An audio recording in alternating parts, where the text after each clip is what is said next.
सुनावणी झाली. कोर्टाने असणारं जे मेन क्रिमिनल रिट आहे त्याला असणारं एमेंड करायला सांगितलंय आणि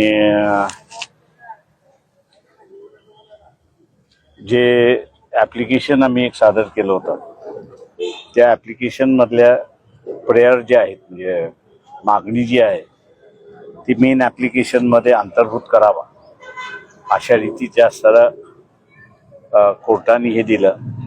एक आठवड्यानंतर पुन्हा हे मॅटर हिअरिंगला होईल आणि मी अपेक्षा धरतो की त्या दिवशी ते फायनल होईल असं मी मानतो. नेमकी काय तुमची मागणी होती? ते माझी मागणी दोन आहेत. एक तर कायदा अपुरा आहे किंवा तो अपुरा असणारा कायदा दोन जण करू शकतात पूर्ण. एक तर कोर्ट स्वतः किंवा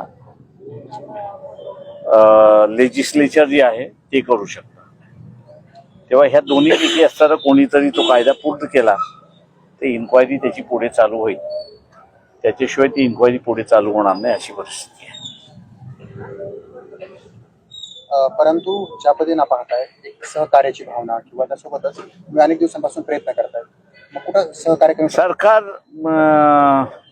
कोण अजिबात सहकार्य नाही.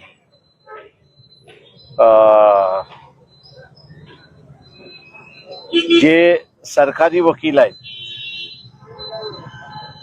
त्या सरकारी वकिलांनी सुद्धा कोर्टामध्ये ऍडमिट केलं की याच्यामध्ये कमतरता आहे आणि त्या संदर्भातला असणारं ती कमतरता काय आहे हे शास्त्राला कळवलेलं आहे. पण दुर्दैवाने मी असं म्हणेन की चीफ सेक्रेटरी आणि मुख्यमंत्री हे दोघंही त्या संदर्भात निर्णय घेत नाहीत अशी असणारी परिस्थिती आहे. ती आज कोर्टासमोर आम्ही असणारा आणलेली आहे किंवा पुढच्या वेळेस काय होतं ते आपण बघूया.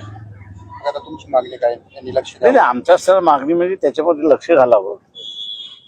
कायदा हा अपुरा आहे तो पूर्ण झाला पाहिजे याच्यासाठी आम्ही लढत राहणार.